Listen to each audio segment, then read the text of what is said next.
Solving by common base. So if we can get two sides of an equation to be the same base, then you can set the exponents equal. So let's talk about it this way. If I went 3 to the x equals 3 to the 5, what would you tell me x equals? 5, correct? So if I got the same base, 3 to the x equals 3 to the 5, you could then tell me that these must equal, x equals 5, correct? So if the essential biggest thing that I need to do in order to solve an exponent, because now we're going to have variables in our exponent. We've never had variables in our exponent. We've had variables on the bottom. So you'd multiply, add, subtract, divide to get a variable by itself, correct?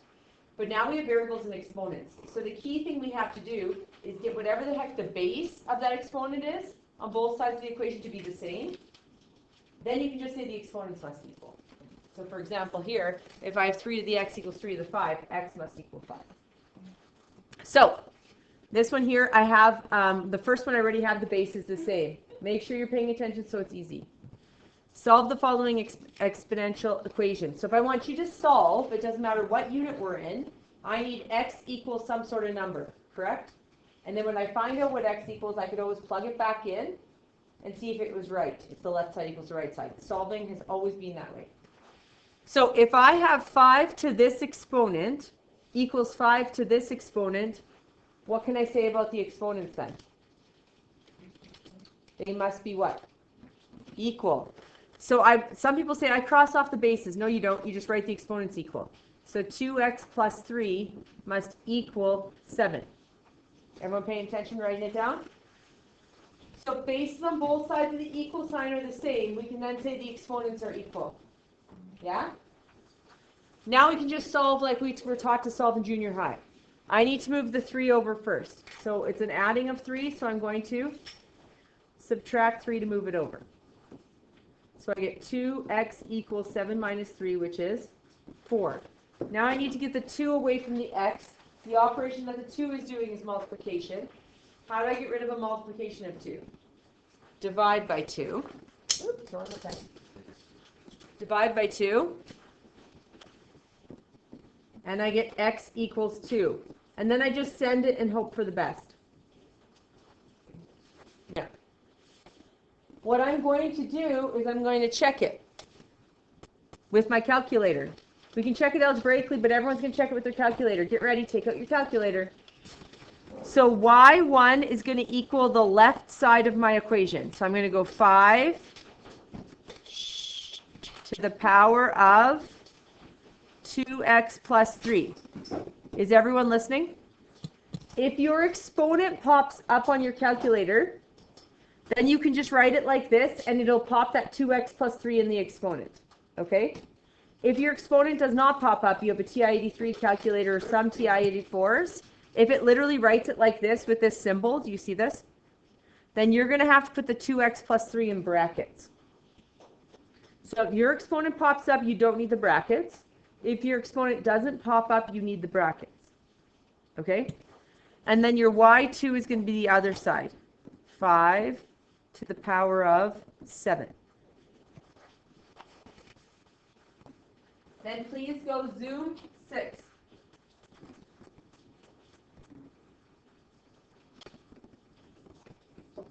Now, I'm hoping that my answer is x equals 2, correct? Where they intersect. Problem is, y2 is 5 to the power of 7. What is 5 to the power of 7? A large number.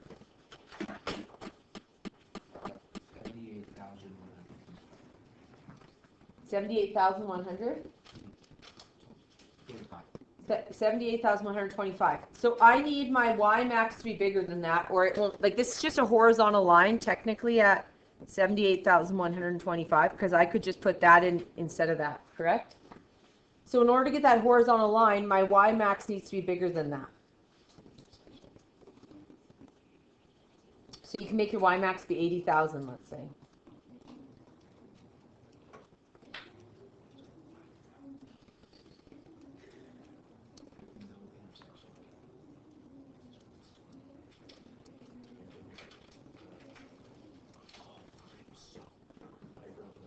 Now,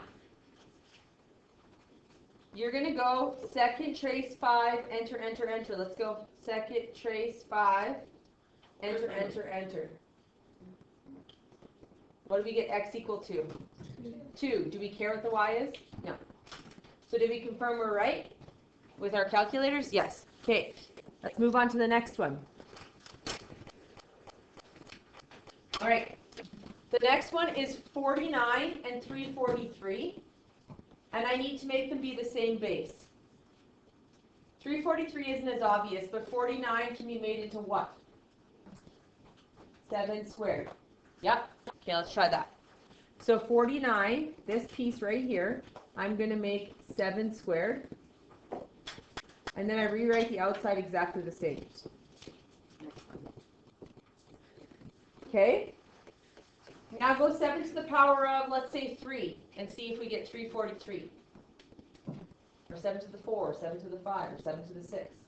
Till we get 343. What is it? 7 to the power of 3. So instead of 343, I'm going to write 7 to the power of 3. So I replaced this with 7 to the 3, and I replaced this with 7 to the 2. Is it making somewhat sense currently? As you do more of these, you'll spot what is what to what exponent, right? Like you'll see 343 and be like, oh, that's 7 to the 3 if you practice it. Okay? Before I make my exponents equal, I want to actually distribute this 2 through. So I'm going to get 7 to the 2x minus 4. I'm going to tell you right now, the common error is going to be writing 2x minus 2 and forgetting to distribute that 2 to the 2. Do you know what I'm saying? So they do the 2x and then they forget to distribute it to this number. That is a common error. It will be an answer to that making mistake. Okay? And then we're going to get 7 to the 3. Now, if I have 7 to the 2x minus 4 equals 7 to the 3, what can you tell me about these two exponents? They should be what?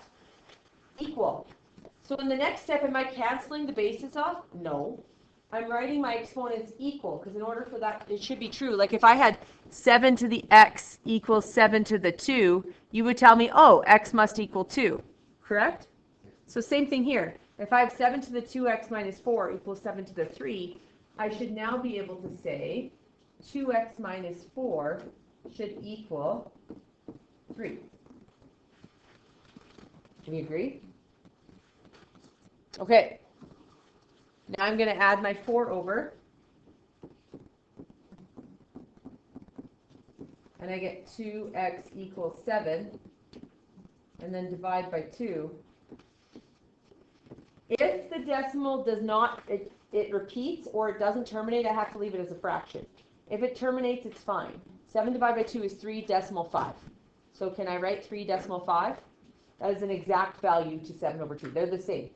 Like if I work them back and forth, I get the same number, right? So sometimes people say exact values are not decimals. Terminating decimals are exact values because that is the exact value. If you round it, though, it's no longer exact. So x equals 3.5. So now I want to know if I'm right. So go to your calculator, clear out your y equals. For this one now, I'm going to go y1 equals 49 to the power of x minus 2. I will always use the original equation because I might have messed up along the way, right? So y1 is 49 to the x minus 2, and then y2 is 343. So in order to see 343, that's a horizontal line at 343, my y max needs to be at least 343. We agree? Okay, so typing it in. Everyone's practicing and trying. Because just because someone else can do it with their calculator doesn't mean you can. So we're going to practice. 49 to the power of x minus 2. And then 343. I'm going to make my y max be 400. And guys, your x max needs to be bigger than the answer. Your answer needs, if my answer 3.5 is correct, I just need to have that in my window. So negative 10 to 10 has 3.5, right? So I don't need to change. Sometimes you guys are like, 1,000, a million, 900 billion. I'm like, no, then you can't even see it. So, we don't need to change our x mins and maxes. And if you can see the intersection, your calculator can calculate it. So go second trace 5, enter, enter, enter. And what do we get? An EAL. So we're going to get 3 to the 5x minus 1. And 81 is 3 to the 4. This one was nice because I only have to change the right side.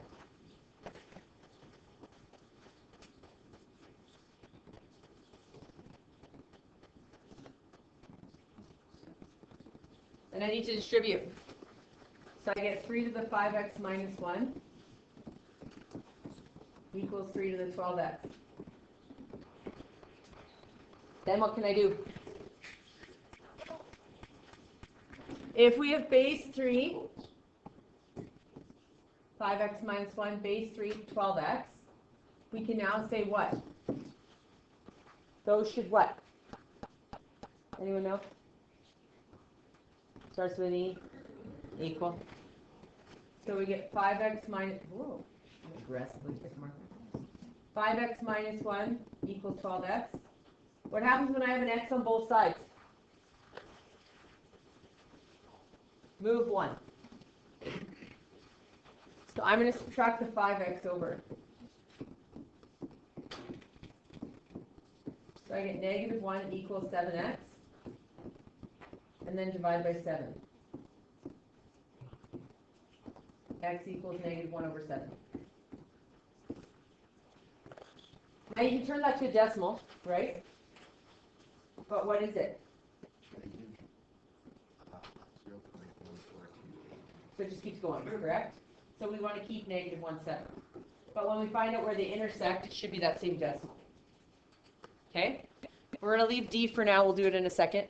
But what I want you guys to try is these. Go. We're going to get 5x plus 2 equals 17. And then we're going to subtract 2.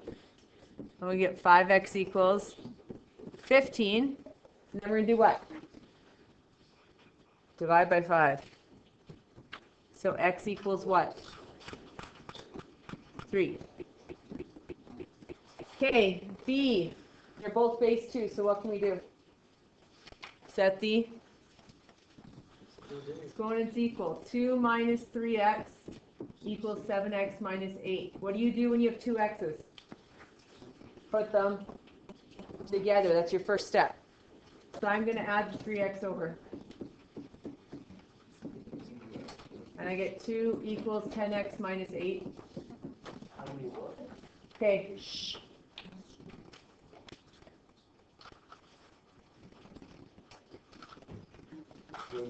Now what am I going to do?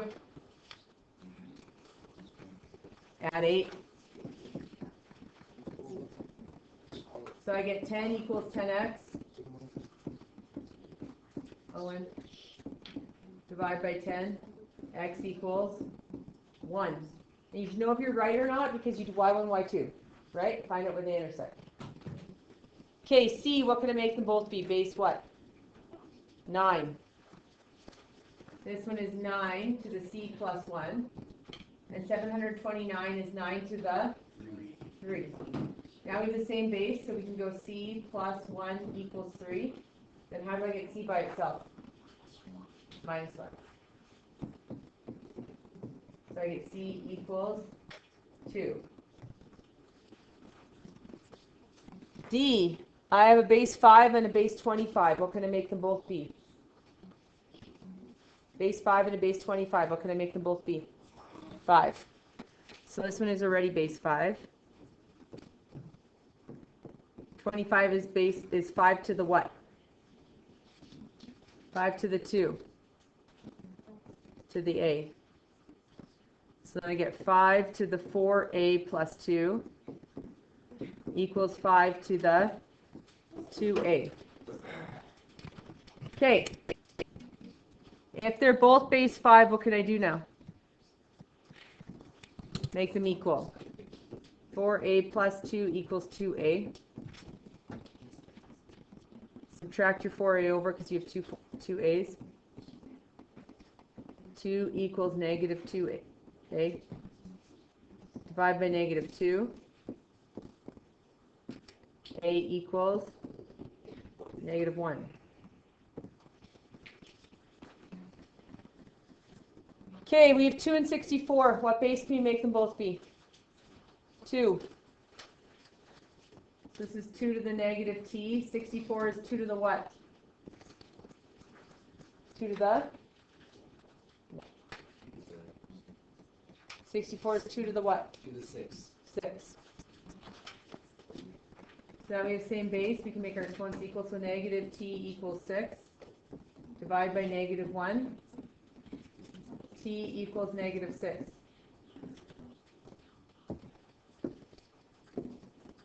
Do those ones. Go. So, this one's base 10. This one's 10 to the 3. Okay. Let me distribute. So we get 10 to the 10x minus 2 equals 10 to the 60x minus what? 120 what? 130 what? 126. Okay. So we get 10x minus 2 equals 60x minus 126. I'm going to subtract 10x. So I get negative 2 equals 50x minus 126. We're going to add 126. So we get 124 equals 50x. Divide by 50. And x equals 62 over 25.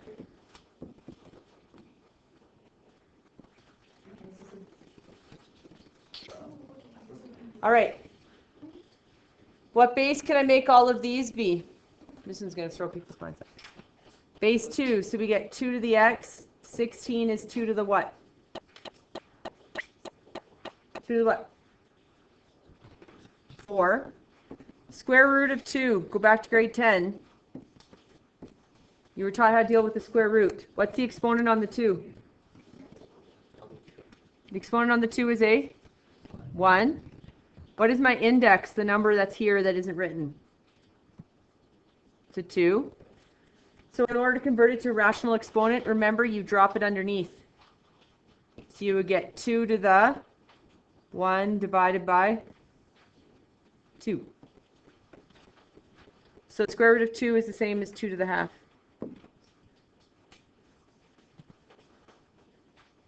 When we have two bases, two exponents, we went over this yesterday, what do we do with them?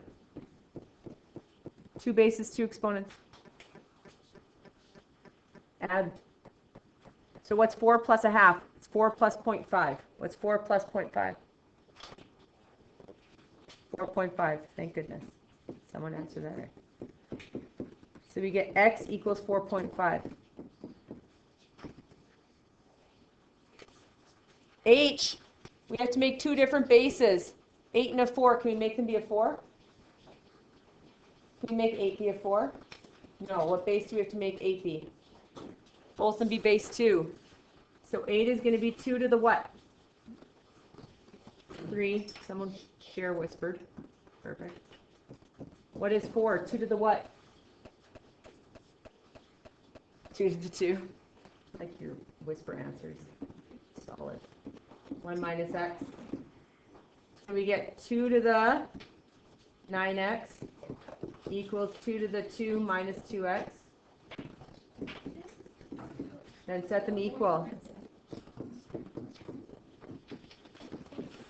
Okay, what do I have to move? Which one? Yeah, add the 2x over. We get 11x equals 2. Then what do we do? How do we get the 11 off the x? Divide it.